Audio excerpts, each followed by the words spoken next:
ኤሎን ማስክ በ20 ዓመታት ውስጥ ሰዎች አእምሯቸውን ወደ ቴስላ ሮቦቶች መስቀል እንደሚችሉ ተነበዩ። የዓለማችን ታላቅ የቴክኖሎጂ ባለቤት ኤሎን ማስክ አእምሯችንን ወደ ቴስላ ሮቦቶች የምንሰቅልበት ጊዜ የመጣ ነው ብለዋል።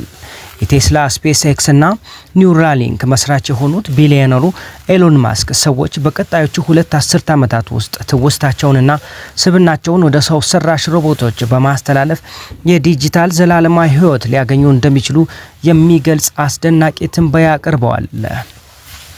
ማስክ እንደተነበዩት በቀጣዮቹ 2 አስርት ዓመታት ውስጥ ሰዎች ትውስታቸውንና ስብናቸውን በጥንቃቄ ወደ ዲጂታል መድረክ ክላውድ ኮፒ የማድረግ እድል ሊኖራቸው ይችላል ብለዋል።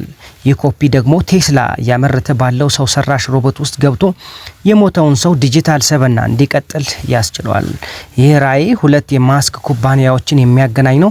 አንደኛው የቴስላ ሮቦቶች አካልና ሌላኛው የአንጎል ቺፖችን የሚከተለው ኒውራክ መረጃ ሰብሳቢ ነው።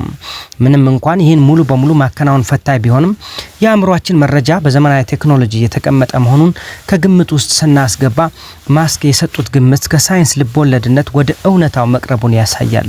ይህ ደግሞ በዘላቂነት በሰው ማንነትና በስነ ምግባር ዙሪያ አዳዲስ ጥያቄዎችን ያስነሳል ተብሏል። እናንተስ ምን ትላላችሁ? አእምሯችን ወደ ሮቦት የመስቀል እድል ብታገኙ ትጠቀሙበታላችሁ ወይ? አስተያየታችሁን አስቀምጡልን። መልካም ጊዜ፣ ጥሩ ቆይታ።